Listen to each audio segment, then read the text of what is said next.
In 1982, Lucasfilm Games was founded on a $1 million grant from Atari Incorporated. Now, as they began development on their first two games, the first one would be a futuristic head-to-head sports title called Ball Blazer, and the other was a first-person outer space combat sim, Rescue on Fractalus. We'll hop in the cockpit right after this. If you're a Gen X grown-up, this YouTube channel is just the beginning. Go beyond gaming with a casual and humorous take on movies, music, TV, tech, pop culture, and more. Hear the weekly Gen X Grown-Up podcast anywhere you like to listen, or visit genxgrownup.com/pod. Hey there, welcome back to Gen X Grown-Up. I'm John, and I am a Gen X Grown-Up. Thank you for clicking on this video.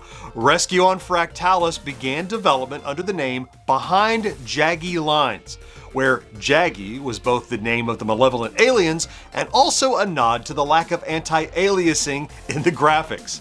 Now, Lucasfilm game devs initially wanted the game to take place in the Star Wars universe, but George Lucas said no. So, as they approached their release in 1985, rather than getting a Star Wars title, Behind Jaggy Lines became Rescue on Fractalus. And the new name was again a reference to the technology being used as the terrain of the alien planet was generated using fractal geometry. But enough background, there is a lot to cover here, so let's go rescue some pilots. Ding! Now, Rescue on Fractalus came out on a number of platforms, but it was originally written for the Atari 8-bit home computer line and the 5200. So I'm playing it here on the Atari 8-bit, and look, even during the loading screen, the computers, sometimes the loading screen was half the game. So you have this giant space station that you're launching from. You even see a ship take off from it here. There he goes. That's going to be you in a second, taking off from this spaceship. Your goal in Rescue on Fractalus is to take a ship from the space station down to the planet and rescue these ether core pilots who have crash landed there. Now, the planet is very noxious, right? So it's like super acidic. You can't be out in the on the planet much, so the pilots are in their spaceships waiting for you. You got to land close to them, turn off your systems because your shields will kill them even, and they come up, get in your ship, and take off.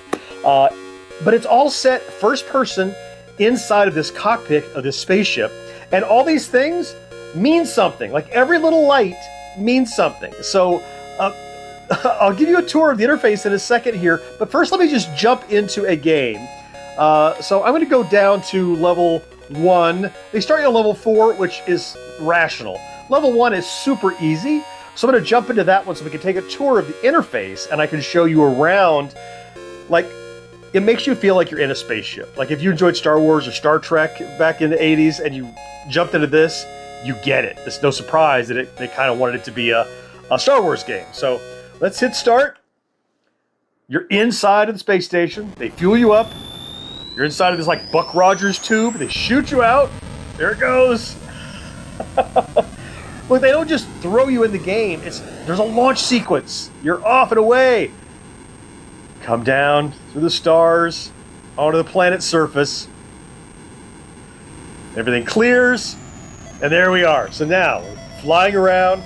Now, I'm going to rescue pilots in a second. I want to give you a tour of all of this stuff, right? So there's an interface here, and it's not just for looks. Everything here means something. All right, so the top right of the screen is the score, and every second you survive, you get points. So I'm just kind of flying around. You can see the mountains are created using the fractal geometry. In fact, if you turn around and go back, you can see the same thing again. It's real. It's there. It's created mathematically. The top center, you have a compass. Just below your screen, what you can see out through the cockpit, you have these wing clearance bars, they call them. So as you get close to, let's speed up a little, as you get close to the edges of mountains, you see how it shows you don't have much clearance on that side. Steer this way. Not much clearance on that side. Steer this way. Okay. Over on the left-hand side, you can see there's a row of dots that represent your speed. So as you up your speed, the dots go up. As you lower your speed, the dots go down. Next to that are altitude dots, warning dots. So as you get really close to the surface, those dots, see how they come up and show you how close you are to the ground? That kind of works in tandem with the altimeter that has this height thing that shows you the red bar is the height of the terrain, the blue bar is your height. And when those meet, you're either landing or about to crash.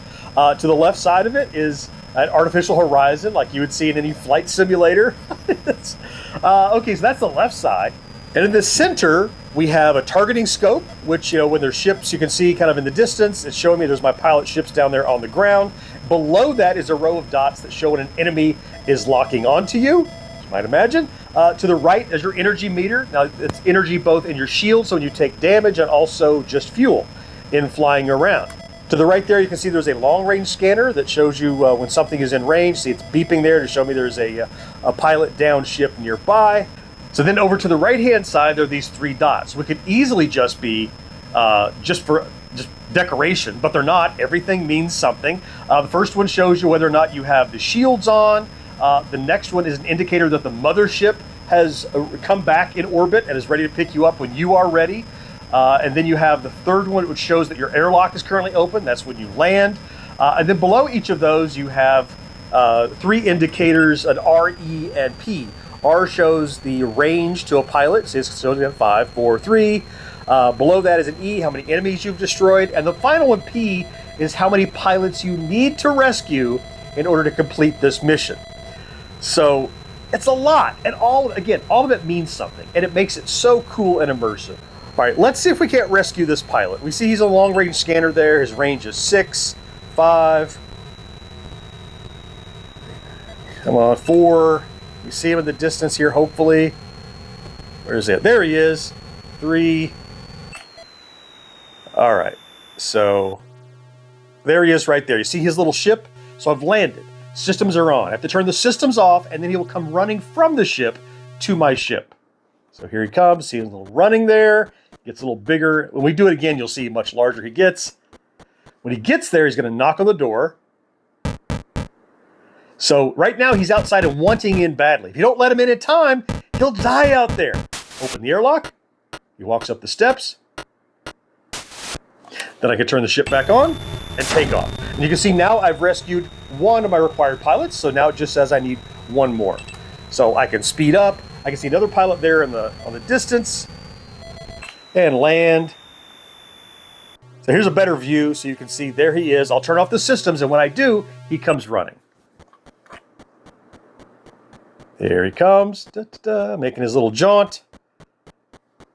He'll get to the ship. There he is.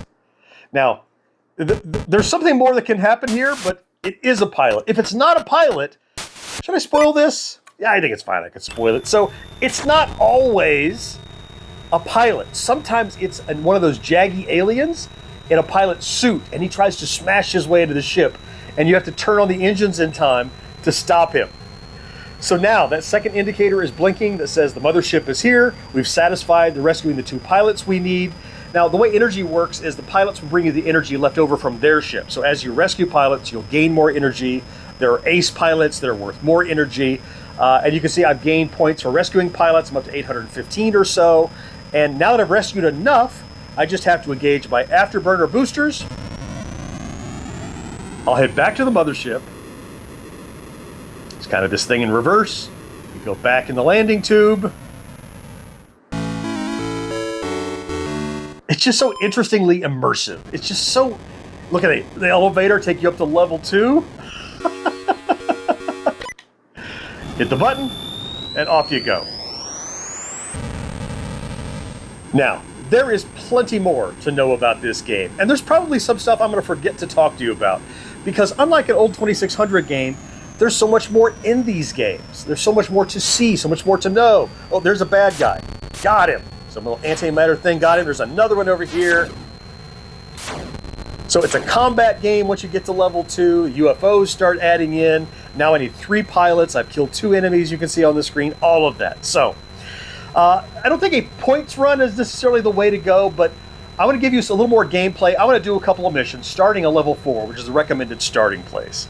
I'm going to do that next. Before I do, I want to really quickly remind you of our store over at GenXGrownUp.com/merch. If you're looking for cool nerdy designs with Atari and Activision and joysticks and arcade stuff and any kind of pop culture, really, we have great designs you can get on t-shirts and hats and mugs and stickers and pins. Not only does it get you cool stuff, but it supports independent content creation, both over on our merch site and here on GenXGrownUp. We'd really appreciate it. Okay, escape is a pause. I'm going to just restart here so that I could jump all the way back to the mothership. So here we are. Let's go and pick level 4. That's a standard level. So I might die, I might not. We'll do a few levels to give you a taste of what is in this game. So no score, off we go.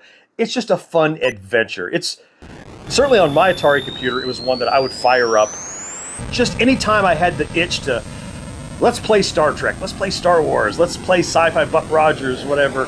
Because it's, as I said, the cockpit is not decoration. Everything means something.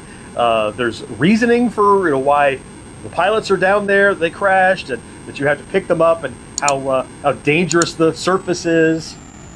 All right, here, coming in hot. So again, we're looking for pilots. We're watching on the proximity scanner. I can see a pilot already. We see his blink. So as I get closer, when I get down to about 3 or 4, I slow way down. And when I get within 2 clicks, I'm going to land. So it's 4, 3, 2. So I'm going to land. As soon as I do, system's off. Here comes my little pilot. Now, I don't know if we're going to run into one of the aliens or not. If we do, it'll be a treat because I can play for a long time and not run into one of those aliens. As long as he knocks on the door, you know it's okay. It's a good guy. If you turn on the engines while he's out there, he'll die. It'll cook him.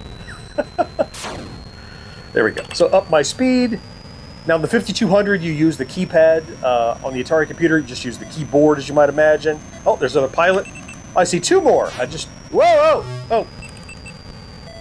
All right, he's there. Now, that guy can still shoot at me. Where did he go? All right, system's off. I can't see him on screen, but he's out there somewhere. Here's footsteps. Listen for him to knock.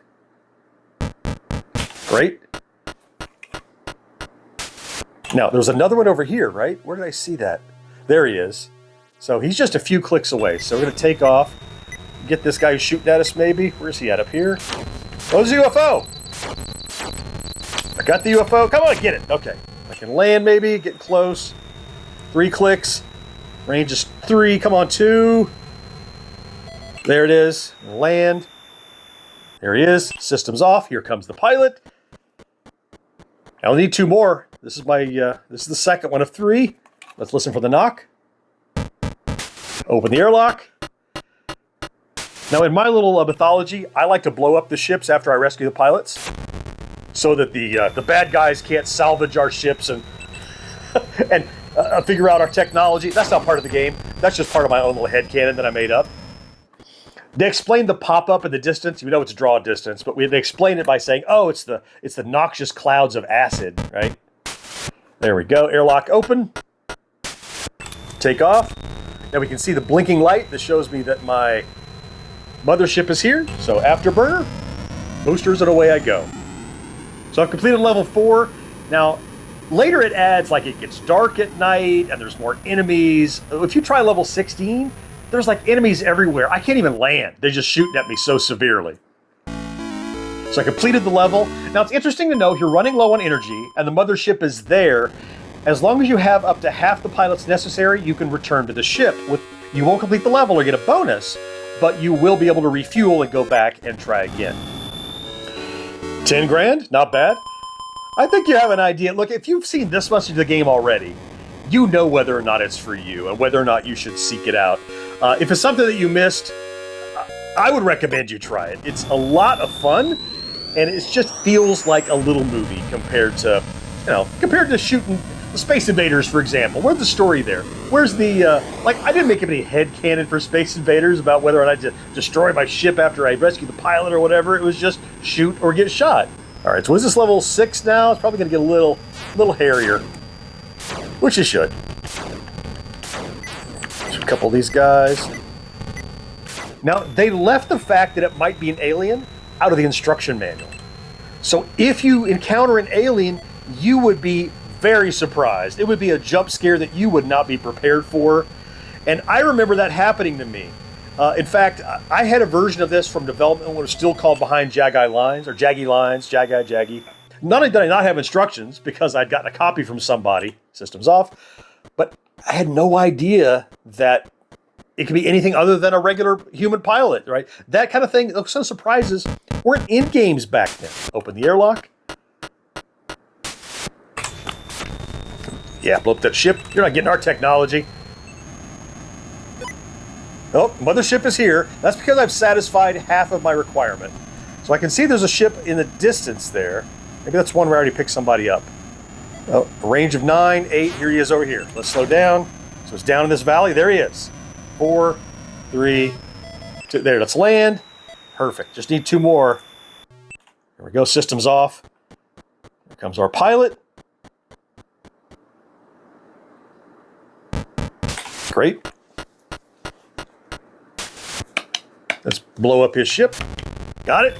All right. We need 1 more pilot. And we're going to wrap up this quick. Oh, it's right in the distance. Look at that. He's around the corner here, it looks like. Let's slow down. 6, 5. There he is. Right in the bottom there. All right. Systems off. This should do it. This should do it. And you can see not too tough on level 6 even. Airlock. Here he is. Come on in, pilot. But it does ramp up. Absolutely. So, up we go to our mothership. Yeah. So that is a quick sampling of Rescue on Fractalus. It's one of my favorite Atari 8-bit games. I have to be in the mood for it. You know, it's not like a Twitch action kind of arcadey game. It's this more simulator type game. But if you like that kind of game, if you like sci-fi, even if you never touched an Atari 8-bit home computer or 5200, seek it out. You know, if this is the kind of game for you, it's a really good version of it and an early version of the kind of depth you could add to a game that we might not have seen so much up until this point. As my attention shifted from the 2600 to Atari home computers in the mid-80s, I was fascinated by just how much more depth was possible in home video games, and Fractalus is a great example. At its core, Rescue the Downed Pilots is no more complex than Defender or Choplifter, but the addition of a few more buttons for controlling your ship's functions, some slightly more immersive graphics, and the available storage space to include some variety and surprises, Rescue on Fractalus was one of my first peeks into the world building and storytelling that would eventually become the norm in games. And I think the adventure here is one that really holds up all these decades later. Look, I feature a different classic game every week here on GenXGrownUp, so if you have a favorite game and would like to see it get this Friday Plays treatment, please sound off down in the comments. Meanwhile, links to some previous entries here and here. I certainly hope you found something to enjoy in this entry, and I can't wait to talk to you again next time. Bye-bye.